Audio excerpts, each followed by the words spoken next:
ప్రభుత్వ బడుల్లో ప్రకంపనలు 9 రకాలుగా విభజనతో అంతా గందరగోళం. ఏమిటి దీంట్లో గందరగోళం ఏమైనా ఉందా? లేదా యెల్లో మీడియా రాసినట్లుగా అసలు ప్రతి గదికి ప్రతి టీచర్ తరగతికి టీచర్ వచ్చారా? ఏమనిపిస్తోంది కృష్ణరాజు గారు?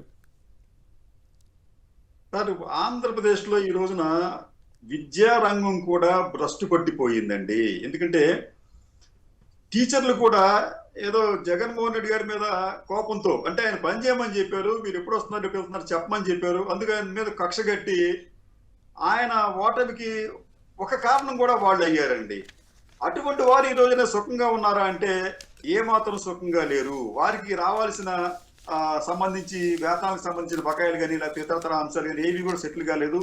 రెండోది, ఈ ఈ పాఠ్య అంశాలకు సంబంధించి కూడా ఈ మన జరిగిన ఒక స్కామ్ లాంటిది ఏంటంటే, ఈ చాలా ఉదారంగా మార్కులు వేసేందుకు ఈ ప్రభుత్వం అనుమతించిందంటారు వాళ్ళకి, టీచర్లకి. ఎందుకంటే మనం ఈ రాష్ట్రంలో మేము వచ్చిన తర్వాత విద్యా ప్రమాణాలు పెరిగాయి అని చెప్పుకోవడానికి వారు ఈ అన్ని వర్గాల వారికి కూడా మీరు ఉదారంగా మార్కులు వేయండి, ఉత్తీర్ణ శాతం పెంచండి అని చెప్పినట్టు తెలుస్తుంది. ఇంత ఉత్తీర్ణత శాతం పెరిగినప్పటికీ కూడా ఈ స్కూళ్లలో ఇప్పటికీ కూడా అనేక సమస్యలు వెంటాడుతూనే ఉన్నాయి. స్కూళ్లలో ఇప్పటికీ కూడా మీకు బాత్రూమ్స్ లేవు. ఇది గతంలో అంటే ఈ బాలికలకి ఏదన్నా వాళ్ళకి అవసరం వచ్చినప్పుడు వారికి కావాల్సిన శానిటరీ నాప్కిన్స్ అని చెప్పి అవన్నీ ఇవని చెప్పి అందించేవారు, అవి లేవండి. అలా ఇది ఇట్లా ఏ రకంగా చూసినప్పుడు కూడా ఈ రోజున ఆంధ్రప్రదేశ్ లో విద్యారంగం అనేది భ్రష్టు పట్టిపోయి టీచర్లు కూడా ఒక రకంగా చెప్పాలంటే అసంతృప్తితోనే ఉన్నారు. విద్యార్థులు కూడా అసంతృప్తితోనే ఉన్నారు. ఎందుకంటే వారికి అందిస్తున్న ఈ భోజనం, మధ్యాహ్న భోజనం కావచ్చు, అంటే ప్రధానంగా ఈ తాజా అంశం ఏంటంటే, ఈ 9 రకాలుగా విభజన వల్ల మంచి జరుగుతుందా, చెడు జరుగుతుందా, లేదు మంచి లేదు చెడు లేకుండా ఉంటుందా అనేది ప్రధానమైనటువంటి అంశం. దాని మీద టీచర్ సంఘాలతో కూడా మళ్ళీ మాట్లాడదాం కృష్ణరాజు గారు. రాజు ఒక నిమిషం. కిరణ్ గారు కాకినాడ. కిరణ్ గారు నమస్కారం, మాట్లాడండి. అందరికీ నమస్కారం అండి. నమస్కారం, మాట్లాడండి. ఈ చంద్రబాబు నాయుడు గారు కొత్తగా ప్రభుత్వానికి అధికారులకి ఆదేశాలు ఇచ్చేది ఏంటంటే, ఈ మద్యం మీద భారీగా సంపాదించాలి. ఈ ఎర్రచందనం ఒకటి బాగా వేల కోట్లు వచ్చేస్తుంది, దాన్ని ఒకటి కొంచెం జాగ్రత్తగా అన్ని దేశాల్లోనే ఎక్కడ మార్కెట్ బాగుందో అక్కడ చూసి మీరు జాగ్రత్తగా అన్ని ప్రభుత్వానికి ఆదాయం తీసుకురావాలి. ఇవన్నీ పట్టుకెళ్ళి అమరావతిలో పెట్టేయాలి. అంతేనా?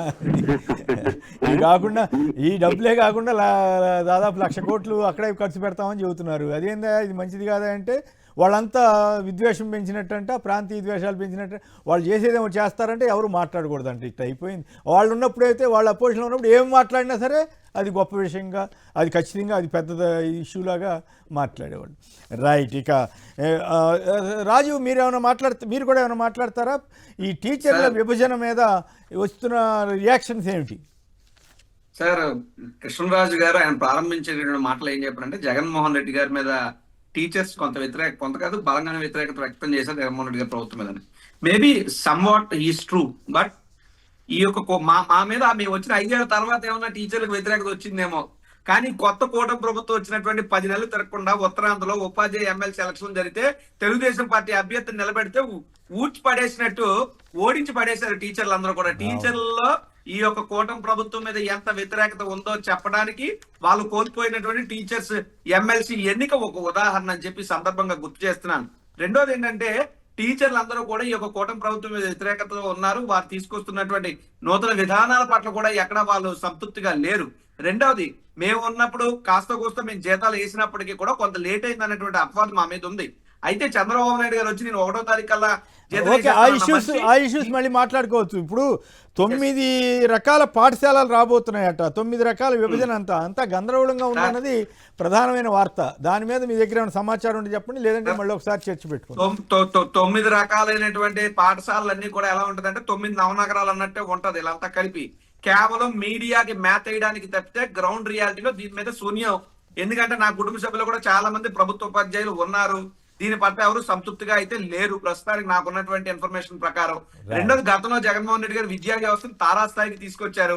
ఈ రోజు కాస్త కోస్తా క్రెడిట్ కొట్టేయాలనేటువంటి భాగంలోనే ఇటువంటి ప్రచారాలు జరుగుతున్నాయి తప్ప గ్రౌండ్ రియాలిటీ అనేటువంటి శూన్యం ఈ యొక్క 9 విభాగాల్లో స్కూల్స్ ఏర్పడడం అనేటువంటి కార్యక్రమం. ఓకే.